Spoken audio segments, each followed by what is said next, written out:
Welcome to a brand new series of videos where I look at some of my favourite characters and theory craft what I think their Pokemon teams would be. I've had this idea for a while, and Yugi was always going to be the first character I chose. I've been a huge Yu-Gi-Oh fan since the anime released in the UK in April 2000. I spent a few years travelling the country playing the card game competitively, and even wrote for the magazine Yu-Gi-Oh World for a while. I'm not as keen on modern Yu-Gi-Oh, definitely a Yugi boomer over here. You're alright though, Jaden. But the classic Yu-Gi-Oh series and characters, for me, will never be topped. Before we go through my picks, let's talk a little bit about Yugi and the criteria with which I'll be choosing his team. And to be clear, we're discussing Yami Yugi, or a TEM, not Yugimoto. It stands to reason that he would have a team of his own, so who knows, maybe one day we cycle back and do Yugimoto's team as well. But for now, we are talking about the Pharaoh! I've been waiting for you.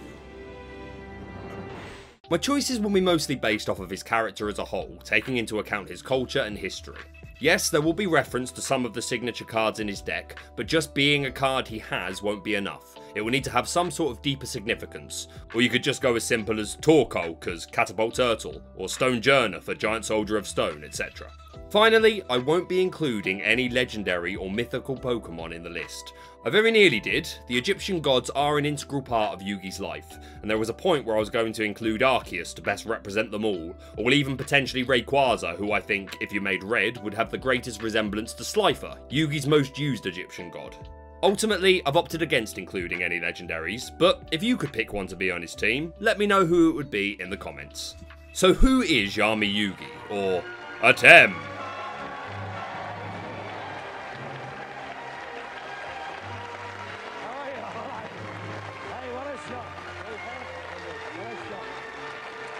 Born in 1000 BC, or 3000 BC in the dub, a TEM was the sole heir to King Akhnum and the Egyptian throne. With Egypt under threat from invading armies, the king's brother Akhenaten convinced him to sanction the creation of 8 Millennium items through which they would gain the power to defend themselves. Akhnum agreed, absent the knowledge that the creation of these items would involve a ritual sacrifice of 99 human lives, which were taken from the village of Kul Elna. After the war was won, the items were entrusted to the king's most trusted servants to protect and use for good. Many years later, after the death of King Akhnum, a TEM inherited the throne along with the magical Millennium Puzzle. Not long after this, a survivor from the attack on Kul Elna, Bakura, emerged, thirsty for revenge for the death of his people. Bakura took possession of the Millennium Ring and used its magic to summon a terrible evil to attack the Pharaoh and his people. In defense of his city, a TEM summoned the power of the Millennium items and, with his own name, sealed the evil away, along with his own spirit, wiping his memory in the process that he would not recall his true name through which the binding could be undone. Many years later, Yugimoto comes into possession of the Millennium Puzzle and puts it back together, allowing the spirit of a TEM, hereafter to be referred to as Yami Yugi, to awaken, sharing his body and mind and able to manifest at will into the physical world.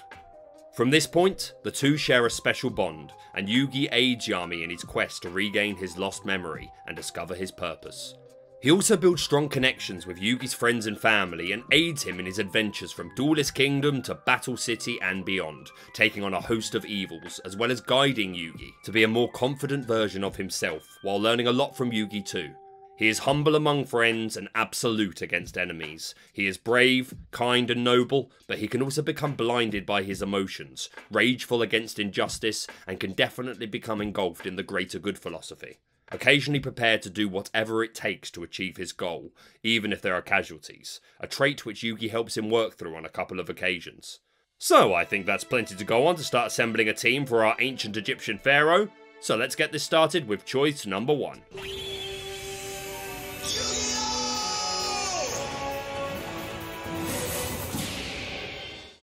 Bulbulbasaur!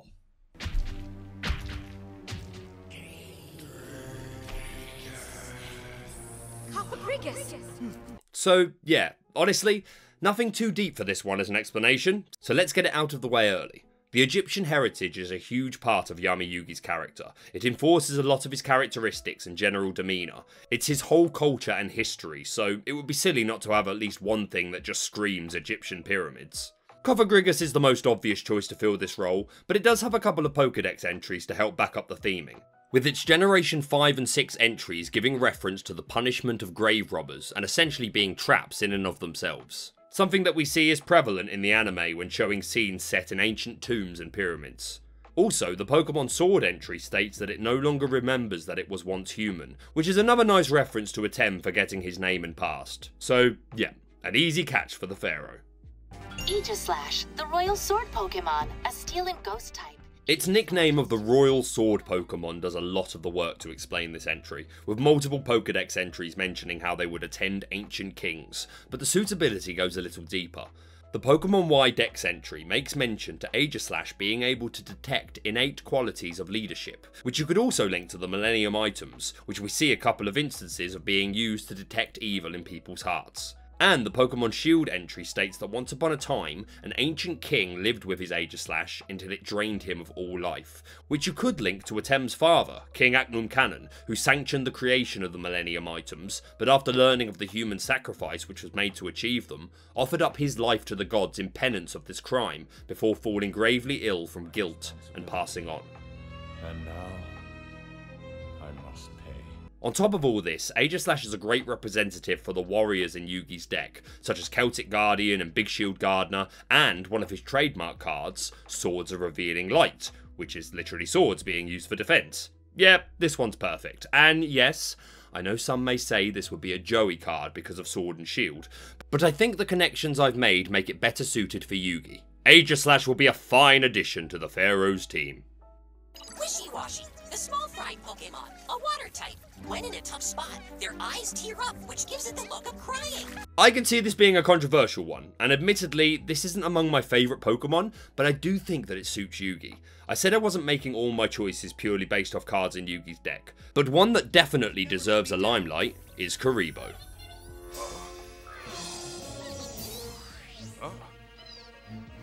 Kuriboh? I've always seen Kuriboh as the Pikachu of the Yu-Gi-Oh series, with a close link to the protagonist in multiple seasons of the show, along with various interpretations of it. Kuriboh even made it to Yu-Gi-Oh GX as a featured part of the story. The visual of Kuriboh multiplying to defend Yugi, often after first being summoned and laughed at by his opponent for its lack of ferocity, is a very regular occurrence, and it ties into Yami Yugi's character trait of encouraging others not to judge by appearances, and instead find the strength within, and the concept that a lone Kuriboh may not be a huge threat, but when they work together, they can achieve anything. True. Some things are more powerful than they first appear. You can say that again. All this makes me feel like Kuriboh and the general philosophy of working together to become something stronger needs representation in Yugi's Pokemon team. Don't worry, Kuriboh. I believe in you. You and I can defeat him. And I think Wishywashy fills this role the best, with its schooling ability turning the lone fish into a swarm of the little buggers and creating a far more intimidating threat. On top of all this, polymerization is quite a regular part of Yugi's duels. I mean, you could say the same for a lot of the characters, more so Jaden, but it's still something that's good to represent in his team, which can also be achieved by this choice. I can practically see the scene. I summon the relentless Wishywashy!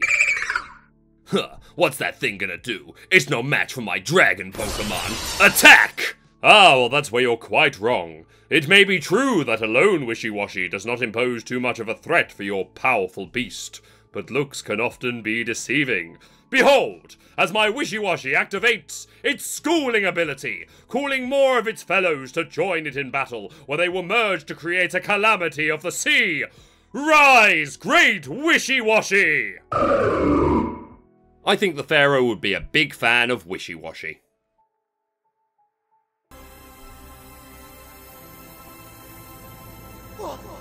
The Colossus is a Golurk? Next up is Golurk.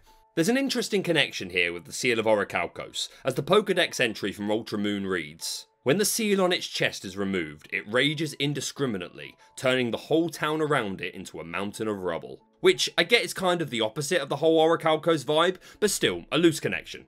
And other Pokédex entries make reference to Golurk being a creation of ancient people to protect themselves, their Pokémon, and their homes, which very much suits the Yugi vibes we're going for here. That Golurk is the city's protection, built by people from ancient times. Golurk only awakens to fight. It attacks anything it sees. A mighty protector of those less powerful? Yugi would snag this one for sure.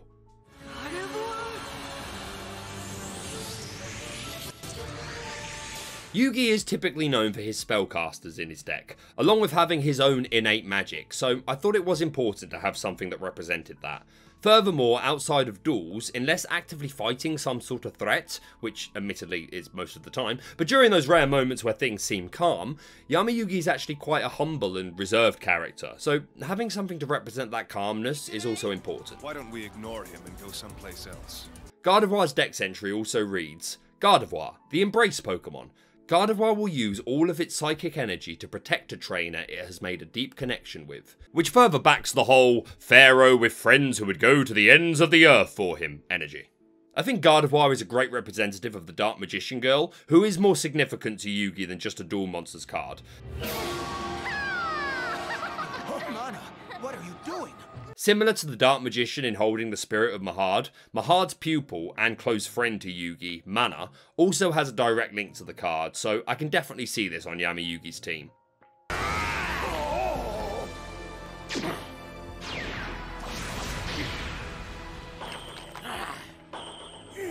Another pretty on-the-nose reference to the Egyptian heritage, with Lucario's whole design being based off of Anubis. But that wasn't even the first reason for this being my number one pick. Lucario encapsulates loyalty and justice. He is a mighty warrior who will fight for and protect his friends and trainer to the very end.